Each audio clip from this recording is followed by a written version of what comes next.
प्रधानमंत्री जी किसी प्रेरणादायी मार्गदर्शन में उत्तर प्रदेश पिछले 8 वर्ष में नई ऊंचाइयों को छूता हुआ आगे बढ़ा है।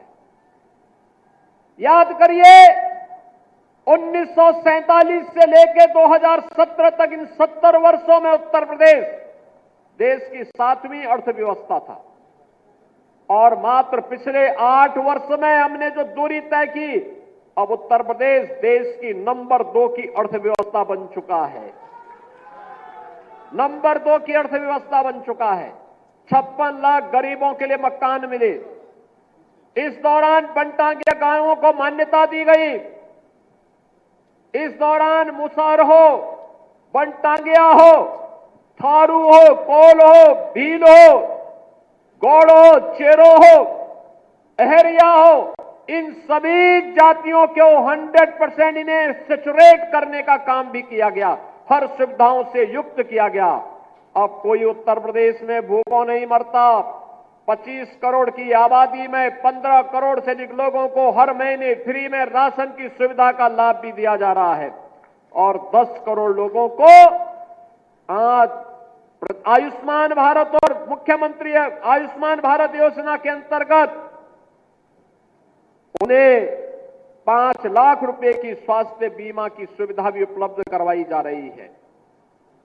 उत्तर प्रदेश के अंदर नौजवान के लिए रोजगार की व्यवस्था, कमाई के लिए रोजगार, अच्छी शिक्षा हो इसके लिए पढ़ाई की उत्तम व्यवस्था, बेटी की सुरक्षा, व्यापारी के सम्मान और अन्नदाता किसानों की खुशहाली के लिए ये डबल इंजन की सरकार पूरी मजबूती के साथ काम कर रही है।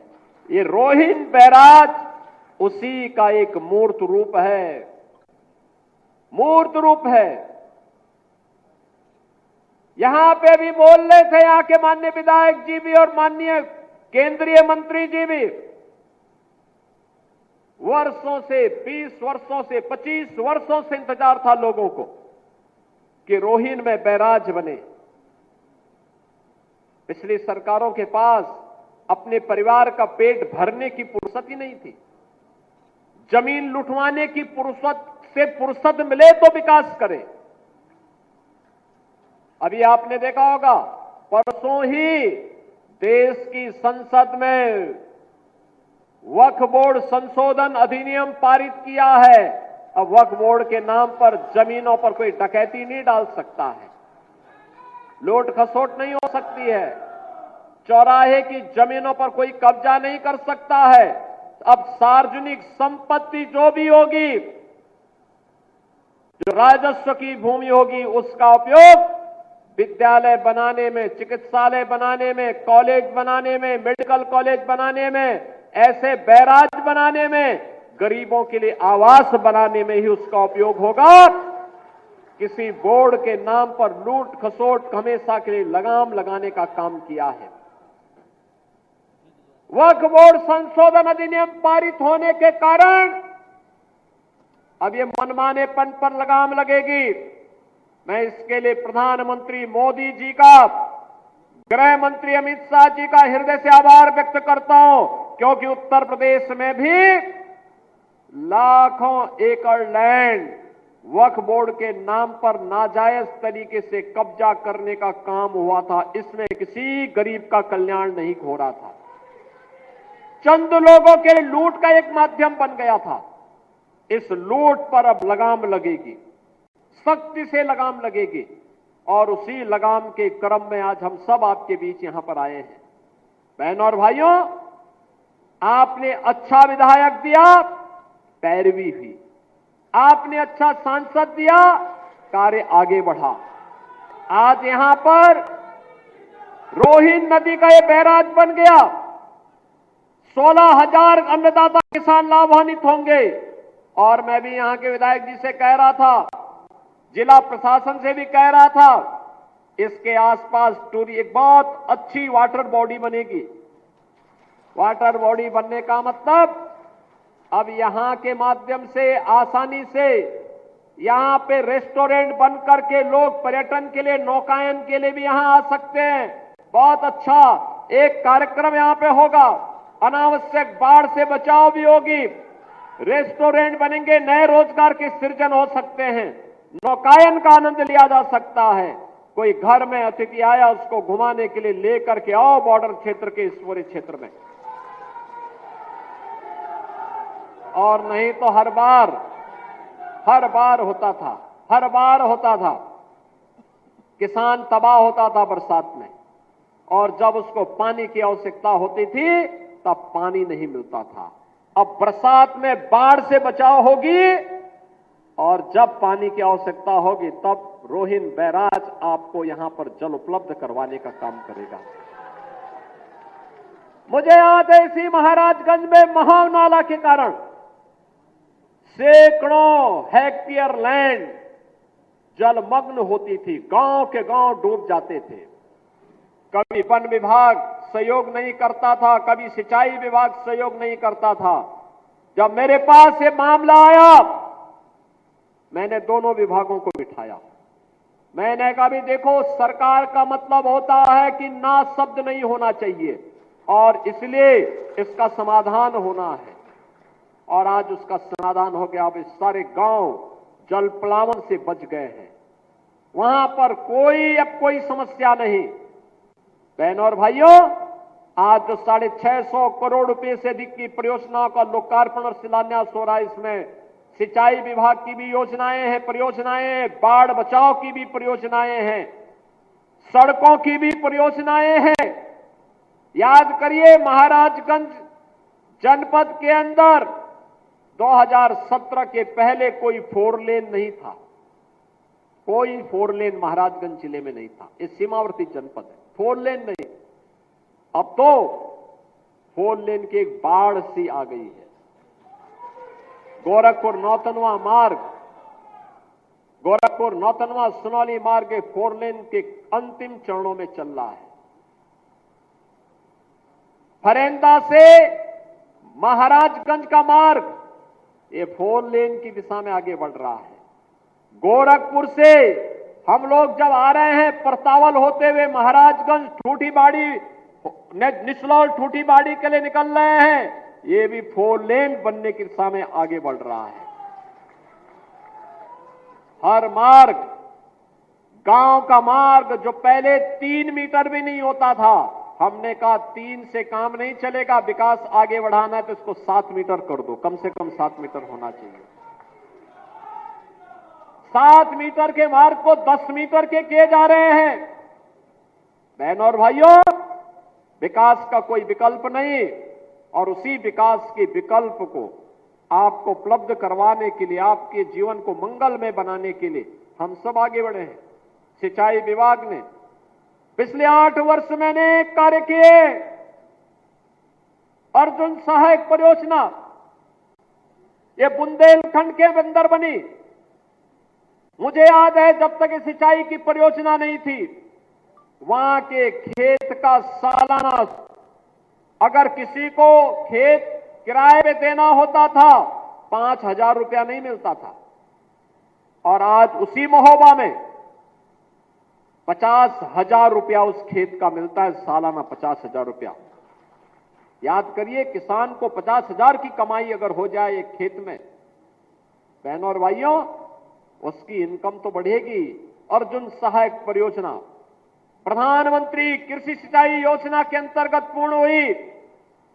हजारों हेक्टेयर लैंड को सिंचाई की सुविधा प्राप्त हुई। बाण सागर की परियोजना, ये बिंदु क्षेत्र में 2.5 लाख हेक्टेयर भूमि को सिंचाई की सुविधा दी है। ऐसे ही सरयू नहर राष्ट्रीय परियोजना, सरयू नहर राष्ट्रीय परियोजना बनी थी 1972 में, कभी पूर्ण नहीं हो पाई, क्योंकि अन्नदाता किसान पिछली सरकारों के एजेंडे में था ही नहीं, उनके एजेंडे में था ही नहीं, इसीलिए किसान आत्महत्या करता था। आज तो बहनों और भाइयों, अन्नदाता किसान के लिए ऋण माफी का कार्यक्रम भी है, प्रधानमंत्री कृषि सिंचाई की योजना भी है, प्रधानमंत्री किसान बीमा की योजना भी है, और प्रधानमंत्री किसान सम्मान निधि की योजना भी है। और आज उसकी सरयू नहर राष्ट्रीय परियोजना को हमने 2021 में प्रधानमंत्री मोदी जी के कर कमलों से लोकार्पण करवाया। याद करिए 1972 में योजना बनी थी और उसको पूरा होने में लगे 49 वर्ष, और वह भी तब जब भारतीय जनता पार्टी की सरकार उत्तर प्रदेश में अंदर आई है। बहनों और भाइयों, आज योजना पूरी हुई। 14 लाख हेक्टेयर भूमि को सिंचाई की सुविधा उपलब्ध करा रही है सरयू नहर राष्ट्रीय परियोजना। पिछले 8 वर्ष में 23 लाख हेक्टेयर भूमि को अतिरिक्त सिंचाई की सुविधा दी गई। 14 लाख अन्नदाता किसानों के लिए, 14 लाख अन्नदाता किसान जो प्राइवेट ट्यूबवेल लगाए थे उनके कनेक्शन फ्री किए गए। हमने कहा आप सिंचाई करिए, पैसा सरकार भुगतान करेगी, आपको सिंचाई के लिए पैसा नहीं देना है। बहनों और भाइयों, एक और विकास, किसान का विकास है, नौजवान के लिए नौकरी और रोजगार है। बेटी को सुरक्षा और स्वावलंबन की दिशा में आगे बढ़ाने का कार्य हो रहा है। श्रमिकों के बच्चों के लिए अटल आवासीय विद्यालय बनाए जा रहे हैं। आज यहां पर मुख्यमंत्री कंपोजिट विद्यालय भी बनाया जा रहा है। इंटीग्रेटेड कैंपस होगा, प्री प्राइमरी से लेकर के यानी नर्सरी से लेकर के सीनियर सेकेंडरी लेवल तक, 12वीं तक एक ही कैंपस में एक विद्यालय हमने महाराजगंज के लिए स्वीकृत किया है। केवलापुर में पहला विद्यालय बन रहा है और फिर इसको अगले चरण में हर विधानसभा क्षेत्र में बनाएंगे। इसके बाद हर विकास खंड में बनाएंगे। मैं अभी से कहूंगा सभी जनप्रतिनिधिगण और प्रशासन भी और एक विधानसभा क्षेत्र में 15-15 एकड़ जमीन आरक्षित करके रखिए। अच्छा विद्यालय देंगे आपको, बहुत अच्छा विद्यालय देकर देने जा रहे हैं, जिससे हमारे बच्चे अच्छी पढ़ाई करके जाएंगे। बहनों और भाइयों, पिछली सरकारें तो एक जनपद एक माफिया पालती थी। हमने उनके माफिया का स्थान अब 1 डिस्ट्रिक्ट 1 मेडिकल कॉलेज के लिए दे दिया। महाराजगंज में भी मेडिकल कॉलेज का शुभारंभ हो चुका है। मेडिकल कॉलेज का शुभारंभ हो चुका है। आज यहां पर हर एक क्षेत्र में नया कार्य प्रारंभ हुआ है। महाराजगंज अब पिछड़ा जिला नहीं है। उत्तर प्रदेश अब बीमारू राज्य भी नहीं है। अब यहां पर कोई ये नहीं कह सकता कि उसको शासन की योजना का लाभ नहीं मिल रहा है। अभी बहुत शीघ्र उत्तर प्रदेश जीरो पॉवर्टी के एक कार्यक्रम को आगे बढ़ा रहा है, जिसको अब तक शासन की किसी सुविधा का लाभ नहीं मिला है और अब किसी पात्रता की श्रेणी में आता है। बहनों और भाइयों, उसका सर्वे का काम अंतिम चरणों में चल रहा है और मैं आपको इस बात के लिए आश्वस्त करने के लिए आया हूं, अगले 3 वर्ष के अंदर उत्तर प्रदेश से गरीबी को हर हाल में पूरी तरह समाप्त करके एक समृद्ध राज्य के रूप में स्थापित हमें करना है। जीरो पॉवर्टी के लक्ष्य को प्राप्त करते हुए, जीरो पॉवर्टी के इस लक्ष्य को प्राप्त करते हुए उत्तर प्रदेश को देश की नंबर 1 की अर्थव्यवस्था के रूप में भी हम स्थापित करेंगे।